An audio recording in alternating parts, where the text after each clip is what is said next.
Ho letto perfettamente sia l'articolo di Baricco, sia le risposte, Zeffirelli e tanti altri che sono intervenuti. L'intendimento della cosiddetta legge Veltroni era proprio questo: far intervenire i privati cosiddetti nella gestione, nel sovvenzionamento almeno parziale delle fondazioni lirico-sinfoniche. Ecco, questo si è verificato, ma un decimo di quello che probabilmente si sperava. Io sono un privato che sostiene i teatri. Beh, non posso neanche dedurmi io privato dalle tasse, se no oltre il 19%, cioè regalo in più ci pago sulle tasse, c'è qualcosa che non va. Allora, premesso che siamo comunque un'azienda, una fondazione privata, le 14 fondazioni sono private, che deve offrire cultura e c'è un bene purtroppo voluttuario, purtroppo, no? Ebbene, bisogna gestirle da impresari, ha detto da impresari, più che da impresari, da imprenditori. L'imprenditore è quello che se qualcosa non va fallisce e se spende cifrone non le paga, soffre. Ecco, quello intendo, farle gestire con esclusivamente criteri imprenditoriali, dare e avere saldo, ecco questo farei. Non tralasciando, ovviamente, come ho detto prima, l'aiuto pubblico. In questo momento l'aiuto pubblico non può mancare, in questo momento. Se le cose vengono avviate, prossimamente lo saranno con una grande riforma delle fondazioni lirico-sinfoniche, e non passerà troppo tempo che avverrà questa riforma, ebbene, allora bisogna ridiscutere tutto e anche se vorrà ne riparliamo anche noi. L'aiuto pubblico è potente, ma potrebbe diminuire se ogni fondazione fosse più autosufficiente, e questo dico che si può fare. Ogni teatro ha i suoi problemi, ogni teatro conta 3, 4, 500 persone che sono assistite da sindacati non facili, non semplici, però ogni teatro sa, se può, anzi può, se sa, gestire anche questi rapporti. Si tratta di saper amministrare il personale.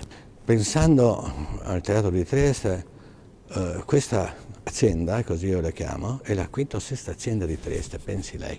Cioè talmente inesistente il tessuto economico che un teatro è la quinta o sesta azienda di Trieste. Dico, guarda, noi, io sono qua da 2 anni, non c'è stato uno sciopero, molte trattative, molte conclusioni a metà strada, molti accordi, da un lato chi mollava da una parte, le mediazioni bisogna gestire in questo modo, sempre in Italia siamo. Per cui non darei eccessiva importanza, anche se è fondamentale, da un punto di vista della composizione degli equilibri, la questione sindacale. Allora, gli agenti rappresentano praticamente tutti, quasi tutti, cantanti, registi, direttori d'orchestra. E arrivo alla conclusione, in molti casi sono gli agenti che addirittura fanno i programmi dei teatri.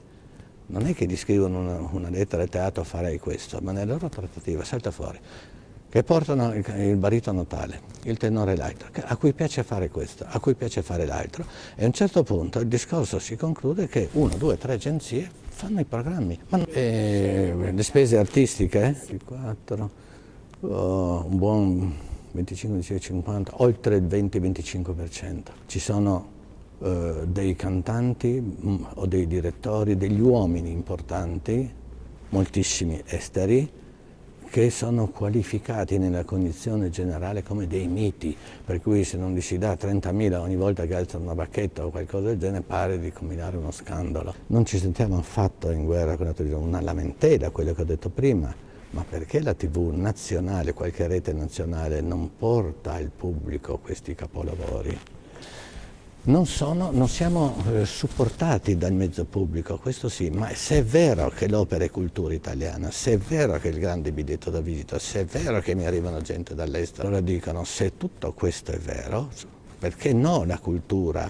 Sulla mia carta da lettera adesso faccio scrivere, facciamo cultura da 2 secoli e vorremmo farne per molti secoli di più. Allora, cultura? Cultura devo pensarci io?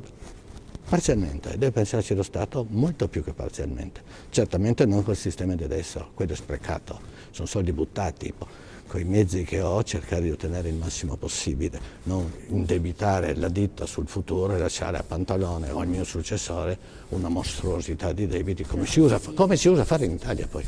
Allora, se noi dimentichiamo l'antico, se noi dimentichiamo Giuseppe Verdi, Donizetti e Rossini, facciamo il più grande sbaglio della vita culturale italiana. di quella pira, l'orrendo fuoco non sparirà mai.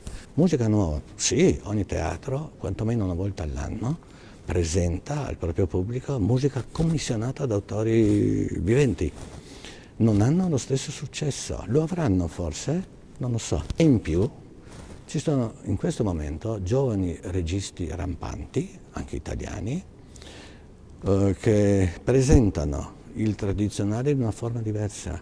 Anche però attenzione a questo, perché talvolta quando si dice nuova regia bisogna seguire il regista, perché il regista vorrebbe ogni volta fare la più grande stupidata del mondo pur che si parli di lui. Attenzione a questo. Il grande maestro vuole tot, no, dico così o niente, e se protesta vai a protestare al ministero che mi hanno tagliato 6 milioni di euro.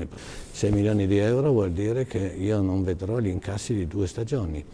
6 milioni di euro vuol dire per questo teatro l'incasso totale di 2 stagioni e ce lo faremo lo stesso.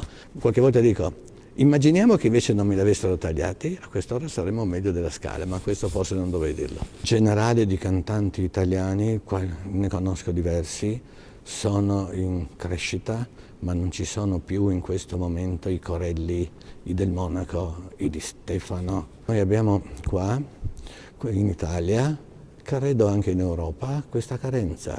C'è stato il periodo dei sudamericani e degli spagnoli, noi in giro per i teatri li vedrà sempre più dei cantanti, io dico con gli occhi a mandorla, Corea, Giappone, Cina, anche da noi qua abbiamo, anche addirittura nel nostro coro ci sono dei cantanti, c'è una cantante di provenienza cinese. Quelli dell'Oriente io credo saranno i cantanti che domineranno la scena nel futuro, non vedo altro.